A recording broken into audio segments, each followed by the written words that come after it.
안녕하세요. 정호김입니다. 작년 4월이었을 거예요. 오거돈 부산시장의 성추행으로 전 국민이 경악을 금치 못했는데 그 직후에 서울시 남성 직원이 여직원을 성폭행하려다 발각이 돼가지고 직위 해제 당하는 사건이 벌어집니다. 그리고 서울시가 일벌백계 하겠다, 또 뭐 원 스트라이크 아웃, 그리고 자기들이 성인지 감수성에 대해서 그동안에 참 노력을 많이 했는데 아직도 갈 길이 먼 것 같아서 무슨 성폭력 예방 교육을 열심히 하겠다는 둥 하면서 굉장히 발빠르게 움직이더라고요. 그런데 이제 그 언론 보도의 말미에 이런 기사가 나와요. 이 소식이 전해진 뒤 박 시장은 오전 예정이던 자영업자 생존 자금 지원 관련 라디오 인터뷰를 취소했다. 저는 요 기사를 보면서 박 시장이 이 직원들 사이에 이런 어떤 성비위 문제에 대해서도 본인이 성인지 감수성의 거의 대한민국 창시자라고 할 그런 상징적인 인물이기 때문에 굉장히 엄중하게 생각하나 보다. 이렇게 느꼈었거든요.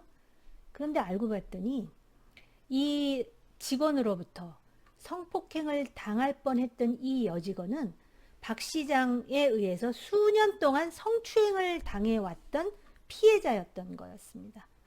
그러니까 아마 자기 밑에서 일하던 남성 직원이 자기가 성추행하던 여직원을 성폭행하려다가 이게 발각이 된 사실에 대해서 본인도 식겁했었나? 지금 와서 생각해 보니까 그런 생각이 들어요. 이 남성 직원은 어떤 사람이냐면 수년 전부터 박원순 서울시장의 의전을 수행했던 사람입니다.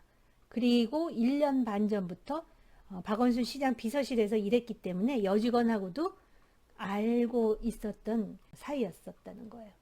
그러니까 이 여직원으로서는 그것 때문에 외상 후 스트레스로 굉장히 심리적으로 괴로웠던 상황이었을 거라는 것을 짐작하기 어렵지 않아요.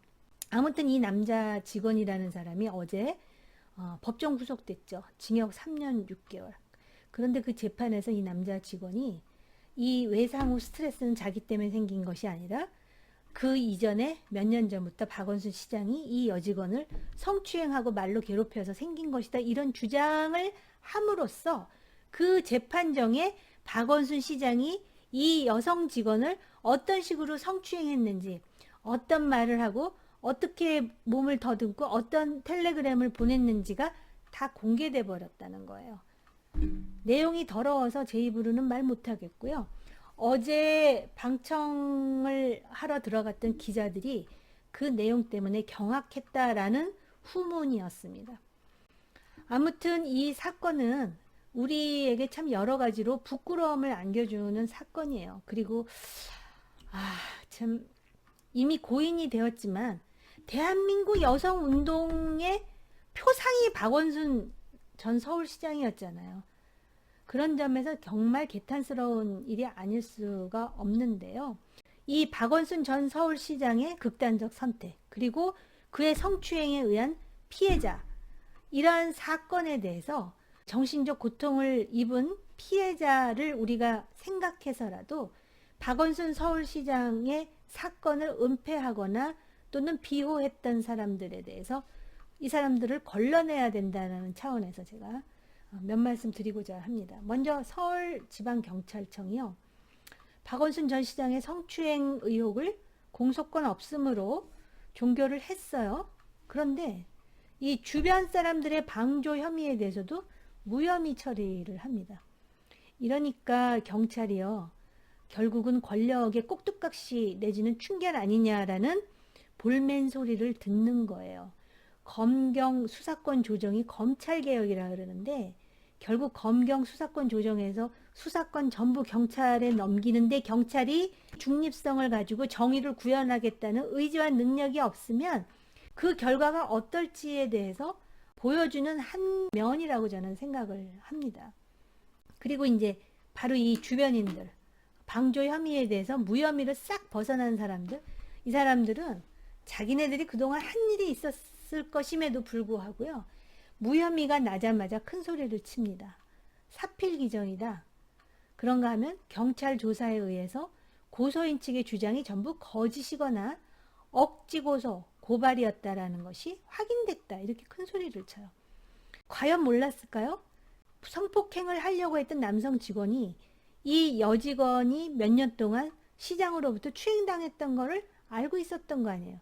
근데 그 서울시의 시장을 보좌했던 주변 사람들이 과연 몰랐을까? 정말 이거는 눈 가리고 아웅이라고 저는 생각해요. 개인적으로. 서울시 행정부시장을 하면서 박원순계로 분류되는 민주당 의원 윤준병 의원 이렇게 말했다고 합니다. 박원순 성추행 관계자 성추행 방조 의혹 모두 불기소된 것은 사필 기정이다. 그러니까는 얼굴이 두꺼워야 정치권에 진출을 하든지 정치권 주변에서 놀 수가 있는 건가요? 부끄럽지도 않습니까? 이거는 정의당의 정치인들이 민주당의 남인순 의원을 포함한 의원들한테 이야기한 거예요. 박원순 전 시장에게 피의 사실을 유출하면서 자신은 유출한 것이 아니라 질의했을 뿐이다 라고 발뺌하는 그 모양새에 대해서 부끄럽지 않느냐라고 다른 당도 아닌 정의당이 반문을 했는데요.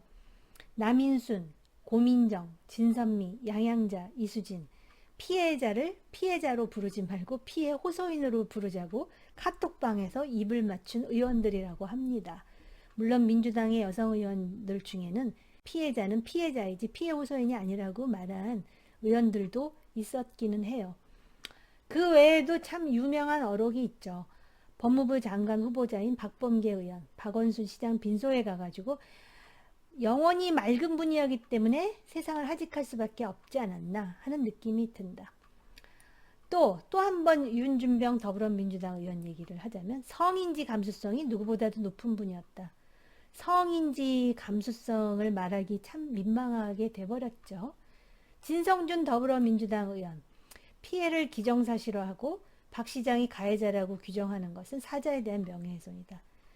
기억을 하실 겁니다. 여러분들도 더불어민주당이 현수막을 서울시에 붙여가지고 고 박원순 시장님의 안식을 기원합니다. 님의 뜻을 기억하겠습니다. 박원순 시장의 조카가 그러던데요. 원래는 가족장으로 하려고 했는데 민주당 의원의 간곡한 요청이 있어서 서울특별시장으로 했다. 장례식을.